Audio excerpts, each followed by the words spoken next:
বারবার আমাদের কাছে বলেন যে হুজুর আমাদের ছেলে মেয়েরা তো আমাদের কথা শোনে না। কত হুজুরদের কাছে আপনারা তেল ভরা পানি ভরা তাবিজের জন্য যান, আমার ছেলেটা যেন আমার কথা অনুযায়ী চলে, আমার মেয়েটা যেন আমার কথা অনুযায়ী চলে, আমার বিবি যেন আমার কথা অনুযায়ী চলে। তাহলে আমি কোরআন শরীফ থেকে সরাসরি একটা তাবিজ দিব, একটা তাবিজ। যদি এই তাবিজটা পালন করতে পারেন, আল্লাহর কসম, ওয়াল্লাহি বিল্লাহি তাল্লাহি, আল্লাহর কসম একবার, আল্লাহর কসম দুইবার, আল্লাহর কসম তিনবার, আপনার ছেলে মেয়ে, আপনার স্ত্রী, আপনার সারা একটা চুল সামনে যাবে না। তাহলে দোয়াটা শিখার দরকার আছে না নাই? মুসলমানদের পক্ষ থেকে আলী রাদিয়াল্লাহু তাআলা আনহু চলে আসলেন, কাফেরদের পক্ষ থেকে আরেকজন আসলো। আলী রাদিয়াল্লাহু তাআলা আনহু এমন আক্রমণ করলেন, এক আক্রমণের দ্বারাই কাফেরকে সরাসরি জাহান্নামের মধ্যে পাঠাইয়া দিলেন। জোরে কোন আলী রাদিয়াল্লাহু আনহুর দান কেমন?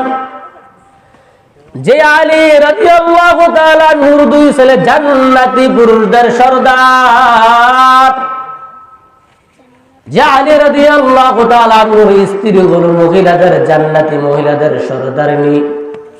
আর যে আলী রাদিয়াল্লাহু তাআলা আনহু সম্পর্কে একটা নবী হাদিসে বলেছেন, যে হাদিসটা নাকি ছোট্ট বাচ্চা বলেছে, নবীজি বলেছেন, আমি বললাম এলেমের শহর, এলেমের শহর, এলেমের শহর, আর আমার সাহাবী আলী হলো ওই শহরের দরওয়াজা। তাহলে আলী রাদিয়াল্লাহু তাআলা আনহু থেকে শিক্ষার দরকার আছে নি? আলী রাদিয়াল্লাহু তাআলা আনহু ওনার দুই ছেলে কি জান্নাতি না জাহান্নামী? জোরে কোন, সবাই জোরে কোন। শুধু কি জান্নাতি নাকি জান্নাতি পুরুষদের সরদার? এখন আসেন যে আমাদের ছেলে মেয়েরা তারা কি জান্নাতি না জাহান্নামী? এখন আর কথা বলতে না, জাহান্নামী কোন? যে সমস্ত 24 ঘন্টা আপনার ছেলে মেয়ে যে কাজ করে এটি কি জান্নাতের আশা করা যায়? তো এখন আসেন, প্রত্যেকটা বাবা মা কিন্তু চায় যে তার ছেলে মেয়েরা ভালো হয়ে যাক, জান্নাতি হয়ে যাক। প্রত্যেকটা বাবা মা কি চায় কি চায় না? বারবার আমাদের কাছে বলেন যে হুজুর আমাদের ছেলে মেয়েরা তো আমাদের কথা শোনে না। কত হুজুরদের কাছে আপনারা তেল ভরা পানি ভরা তাবিজের জন্য যান, আমার ছেলেটা যেন আমার কথা অনুযায়ী চলে, আমার মেয়েটা যেন আমার কথা অনুযায়ী চলে, আমার বিবি যেন আমার কথা অনুযায়ী চলে। তাহলে আমি কোরআন শরীফ থেকে সরাসরি একটা তাবিজ দিব, একটা তাবিজ।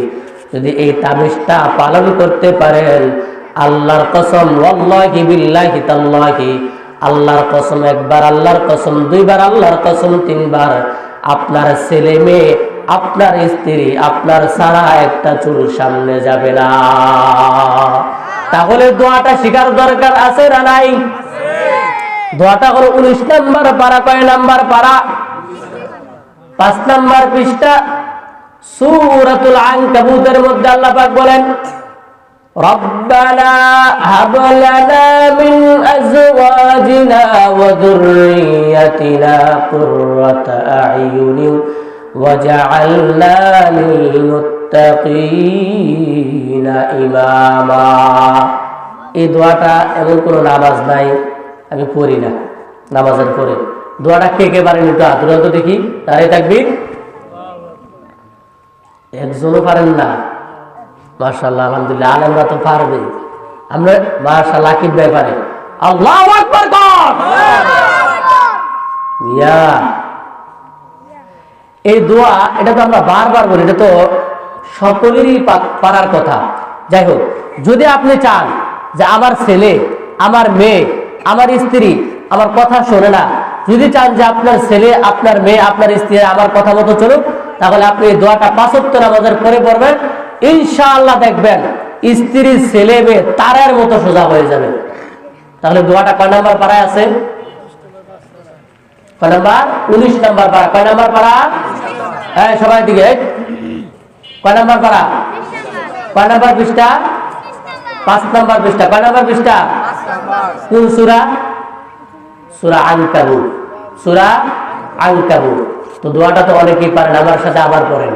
রব্বানা হাব লানা মিন আজওয়াজিনা ওয়া যুররিয়াতিনা কুররাতা আ'ইউনিন ওয়াজআলনা লিল মুত্তাকিনা ইমামা।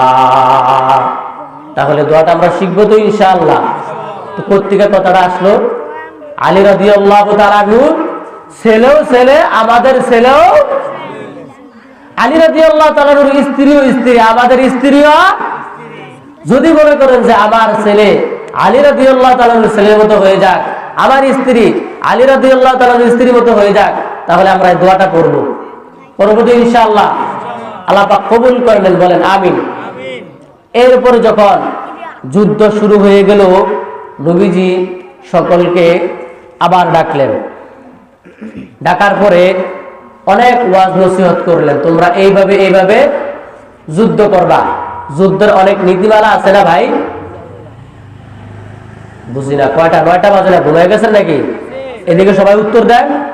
যুদ্ধের কি কিছু নীতিমালা আছে না নাই? মুসলমান যদি একটা হাসিও দেয়, সে হাসিটার নিয়ম নীতি আছে না নাই? আমি যে এখানে বসে রয়েছি, এখানে পাউডারের দিকে না সামনের দিকে, এটারও নীতিমালা আছে না নাই? 24 ঘন্টা মুসলমান যা করবে সবকিছুর নীতিমালা আল্লাহ পাক নবীজির মাধ্যমে শিক্ষা দিয়েছেন। সেজন্য যুদ্ধের কিছু নীতিমালা আছে। এরপরে যখন যুদ্ধ হরদমে শুরু হয়ে গেল, নবীর সাহাবী আবু দুজানা রাদিয়াল্লাহু আনহু, নবীর সাহাবীর নাম কি ভাই? আবু দুজানা রাদিয়াল্লাহু আনহু। আবু দুজানা রাদিয়াল্লাহু আনহুর কপালে তো বড় ভালো। আবু দুজানাকে নবীজি বললেন, আমার এই তরবারিটা আমি দিতে চাই, যে নাকি এই তরবারির পরিপূর্ণ হক আদায় করবে। আবু দুজানা রাদিয়াল্লাহু আনহু নবীজির হাতের তরবারিটা দিলেন। হাতের তরবারি নিয়ে মাথার মধ্যে লাল রঙের পাগড়ি পরিধান করে যুদ্ধের ময়দানে ওই অহংকারের সাথে হেলতেছেন, দুলতেছেন, আর রাস্তা অতিক্রম করতেছেন। নবীজি বললেন, আবু দুজানা তুমি অহংকার করো কেন? অহংকার করা তো জায়েজ নাই। অহংকার করা জায়েজ আছে, কিন্তু আমাদের সমাজে প্রত্যেকটা মানুষের অন্তরের ভিতরে অহংকার আছে না নাই? নবীজি বলেছেন, কার অন্তরের মধ্যে যদি সরিষা পরিমাণ অহংকার থাকে, সরিষা পরিমাণ অহংকার থাকে, ওই বান্দা কোনোদিন আল্লাহর জান্নাতে যেতে পারবে না। তাহলে সুবহানাল্লাহ নি, নাউযুবিল্লাহ। তাহলে আমাদের অন্তরের মধ্যে অহংকার আছে না নাই ভাই? কি পরিমাণ? সরিষার দানার চেয়ে আর কম। সরিষার দানার চেয়ে আর কম। এক একজনের ভিতরে এমন অহংকার, বাপরে বাপ, সালাম তো মনে করেন যে দেয় না, সালাম দিলে উত্তর দিতে চায় না। হ্যাঁ, নবীজি ছোট ছোট বাচ্চাদেরকে পর্যন্ত সালাম দিয়ে ফেলতো। তো বাচ্চারা বলতো আজকে নবীজিকে আগে সালাম দিয়ে ফেলবো, কিন্তু বাচ্চারা নবীজিকে সালাম দেওয়ার আগে নবীজি সালাম দিয়ে ফেলছেন। তো আমাদের সমাজে যারা অহংকার করে এমন লোক আছে না নাই? তো যারা অহংকার করবে তাদের ঠিকানা কি জান্নাত না জাহান্নাম? কি পরিমাণ অহংকার থাকলে? অনেক বেশি। সরিষার দানা পরিমাণ অহংকার থাকলে কোথায় যাবে? জান্নাতে না জাহান্নামে? জাহান্নামে। আল্লাহ পাক কোরআন শরীফের 25 নম্বর পারা 20 নম্বর পৃষ্ঠা 14 নম্বর লাইনের মধ্যে বলেন, ফালিল্লাহিল হামদু রাব্বিস সামাওয়াতি ওয়া রাব্বিল আরদি রাব্বিল আলামিন ওয়া লাহুল কিবরিয়াউ ফিস সামাওয়াতি ওয়াল আরদ ওয়া হুয়াল আজিজুল হাকীম।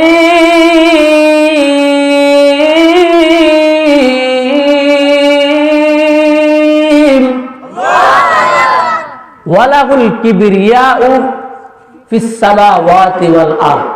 অহংকার কেবলমাত্র আল্লাহর জন্য জায়েজ, আর পৃথিবীর কারোর জন্য। আমি এখন আসেন বয়ান করতেছি, সকলের সামনে এসে আপনি আমার জামাটাকে টেনে নিয়ে গেলেন, তাহলে কি সম্মান করলেন না অসম্মান করলেন? তা আল্লাহ পাক বলেন যে অহংকার হলো আমার কুদরতি চাদর। কুদরতি চাদর, এই কুদরতি চাদর নিয়ে যে টানাটানি করবে, ওই বান্দারে সরাসরি জাহান্নামে দিয়ে দিব। নাউজুবিল্লাহ। তাহলে অহংকার করা এটা কেবলমাত্র কার জন্য জায়েজ, আর কারোর জন্য অহংকার জায়েজ নাই। তাহলে সালাম যারা দিবে না বা দিলেও আজকে উত্তর দিবে, বুঝতে হবে তাদের ভিতরে অহংকার খুব কম না খুব বেশি। তাহলে তাদের ঠিকানাটা ফতুয়া দিয়ে দিচ্ছেন, কলজা তো কম না। ফতুয়াটা আপনাদের না, ফতুয়াটা আল্লাহ। ফতুয়া কার? যাদের ভিতরে অহংকার থাকবে তাদের হিসাব সরাসরি জাহান্নাম। তাহলে ভিতরে কোনো অহংকার রাখা যাবে না। নবীজি বললেন, আবু দুজানা, তুমি তো দেখা যাচ্ছে অহংকার করতেছ, কিন্তু অহংকার করা জায়েজ নাই। নবীজি এও মাসালা বলে দিলেন, যুদ্ধের ময়দানে যদি কেউ শত্রুদেরকে ভয় দেখানোর জন্য অহংকার করে, তাহলে অহংকার জায়েজ আছে। আবু দুজানা রাদিয়াল্লাহু তাআলা আনহু নবীজির হাতের তরবারিটা নিয়ে যুদ্ধের ময়দানে আগায় গেলেন। যাকে পাচ্ছেন তাকে কুচু কাটা করে জাহান্নামের মধ্যে পাঠিয়ে দিচ্ছেন। হঠাৎ করে একবার তরবারি উঠায় দেখে একজন মহিলা তার সামনে দাঁড়ায় আছে। তাহলে মহিলাদের উপর যুদ্ধ ফরজ নাকি ফরজ না? ফরজ না, ফরজ না। ছোট ছোট বাচ্চাদের উপর যুদ্ধ ফরজ নাকি? বললো যে আমি মসজিদে যুদ্ধের বার, এনে যুদ্ধের বার, সব জায়গায় যুদ্ধের বার। কি জন্য করি ভাই জানেন? কিছুদিনের মধ্যেই দেখবেন সারা পৃথিবীতে যুদ্ধ শুরু হয়ে গেছে। বিশ্বাস হয়? বিশ্বাস হয়? আমার হাতে কোরআন শরীফ নেই, কিন্তু আমার সিনাতে কোরআন শরীফ আছে। এই কোরআন শরীফকে আমি সাক্ষী রেখে বলতে পারি, দেখবেন আস্তে আস্তে আস্তে আস্তে করে পৃথিবীতে যুদ্ধ শুরু হয়ে গেছে। এজন্য যুদ্ধের আলোচনা বেশি। যুদ্ধ শুরু হয়ে যাওয়া মানে আস্তে আস্তে করে পৃথিবী কি শান্তির দিকে যাবে না অশান্তির দিকে? তো সারা পৃথিবীর মধ্যে কেমন যেন একটা যুদ্ধ লেগে আছে না? যদিও ফিলিস্তিন ইসরায়েল যুদ্ধ লেগে আছে, যদিও রাশিয়া আর ইউরোপিয়ান যুদ্ধ লেগে আছে, কিন্তু সমস্ত মুসলমান তো কার পক্ষে? ফিলিস্তিনের পক্ষে। আর সমস্ত কাফেররা কার পক্ষে? ইহুদিদের পক্ষে না? তাহলে সারা পৃথিবীটাই একটা যুদ্ধের ময়দানের মতো কায়েম হয়ে আছে না? আমাদের প্রধান বক্তা চলে আসছে, নারায়ে তাকবীর, নারায়ে তাকবীর। আর শুরু কর, প্রধান বক্তার আগমন, প্রধান বক্তার আগমন। এলাকাবাসীর পক্ষ থেকে, এলাকাবাসীর পক্ষ থেকে নারায়ে তাকবীর। তো প্রধান বক্তা চলে আসছে, আপনারা খুব খুশি না নারাজ? চিৎকার মেরে বলেন তো আলহামদুলিল্লাহ। চিৎকার মেরে বলেন তো আল্লাহু আকবার। আলহামদুলিল্লাহ। আমি অল্প কিছুক্ষণের মধ্যে ছেড়ে দেব, আমাদের প্রধান বক্তা শুরু করে দেবেন ইনশাআল্লাহ। তো কি আলোচনা করতেছি? নবীর সাহাবী আবু দুজানা তরবারি যখন উঠেছে তখন সামনে দেখতেছে কে? একজন মহিলা। একজন মহিলা। মহিলাদের উপর অত্যাচার হয় না? হয় না? আমরা আমাদের স্ত্রীদের উপর অত্যাচার করি কি করি না? যদি আমি দোকানের মধ্যে ঝগড়া লাগা না পারি, তাহলে ঘরের বউ দিয়ে কিলাম শুরু করি। তার মানে সবার অবস্থা এমন না, সবার অবস্থা এমন। দোকানের মধ্যে বাজারের মধ্যে ঝগড়া লাগে যদি না পারি, ঘরের বউ দিয়ে কিলাম শুরু করি। এমন কার্যতর লোক আছে না নাই? তাহলে মহিলাদের উপর আক্রমণ করা, মহিলাদেরকে মারতে পারা, নিজের বউরে মারা, এটা কোনো হেরমের বিষয় না, বরং তাদেরকে সসম্মানের সাথে রাখা, এটাই হলো কি প্রশংসার বিষয়। তো নবীর সাহাবী যখন এইভাবে তরবারি উঠাইছেন, এরপরে দেখছে যে একজন মহিলা। নবীজি বলে দিয়েছে, আবু দুজানা, তোমার তরবারি যেন কোনো মহিলার উপর না ওঠে, তোমার তরবারি যেন কোনো শিশু বাচ্চার উপর না ওঠে, তোমার তরবারি যেন কোনো বৃদ্ধ মানুষদের উপর না ওঠে। যেমনি ভাবে ফিলিস্তিনের মুসলমানদের যে নেতা আছে উনি বলে দিয়েছেন, সাবধান, খবরদার, তোমাদের তলোয়ার যেন, তোমাদের আক্রমণ যেন কোনো মহিলাদের উপর নাও করে, তোমাদের আক্রমণ যেন কোনো শিশুর উপর না পড়ে, তোমাদের আক্রমণ যেন কোনো বৃদ্ধর উপর না পড়ে। তাহলে ফিলিস্তিনি মুসলমানদের সাথে আমার নবীর সাহাবীর সুন্নতের মিল আছে না নাই? তাহলে যুদ্ধের ময়দানে সর্বশেষ যতগুলো যুদ্ধ হয়েছে মুসলমানদের জয় হয়েছে না কাফেরদের জয় হয়েছে? আর কথা বলে তো কার জয় হয়েছে? তাবার একটু দিন একটু জোরে সোরে কথা বলেন, পেটটা খালি করেন। তো মুসলমানদের জয় হয়েছে। আল্লাহর নামে কসম করে বলি, আল্লাহর নামে কসম করে বলি, আমার ফিলিস্তিনের মুসলমানরা যদি নবীর সাহাবীদের মতো যুদ্ধ করতে পারে, আগে হোক পরে হোক, দেখবেন এক সময় ফিলিস্তিনিদেরকে এই আসমানের নিচে জমিনের উপরে ফিলিস্তিনের সারা বিশ্বের মধ্যে রাজত্ব করবে। আসমানের নিচে জমিনের উপরে ইসরায়েলদেরকে আর কখনো খুঁজে পাওয়া যাবে না। हकीकत से तो दुनिया बेखबर है, दुनिया की नुमाइश पर नजर है। তো যে কথাগুলো বললাম আল্লাহ তাআলা আমাদেরকে বুঝার এবং আমল করার তৌফিক দান করেন, আমিন। ওয়া আখিরু দাওয়ানা আলহামদুলিল্লাহি রাব্বিল আলামিন।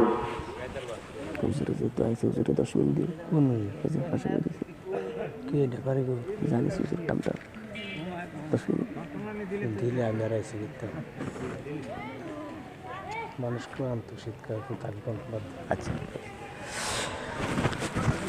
তো ধৈর্য সহকারে সকলে বসেন ভাই। আমাদের প্রধান বক্তা এখনই আলোচনা শুরু করবেন। এর আগে আমাদের পাশের গ্রামের আনিসুর রহমান নবাবপুরি আলহামদুলিল্লাহ বাংলাদেশের বিভিন্ন জায়গায় আলোচনা করেন। সংক্ষিপ্ত সময় কিছুক্ষণ আপনাদের সামনে আলোচনা করবেন, তারপরে আমাদের প্রধান বক্তা উঠে যাবেন ইনশাআল্লাহ।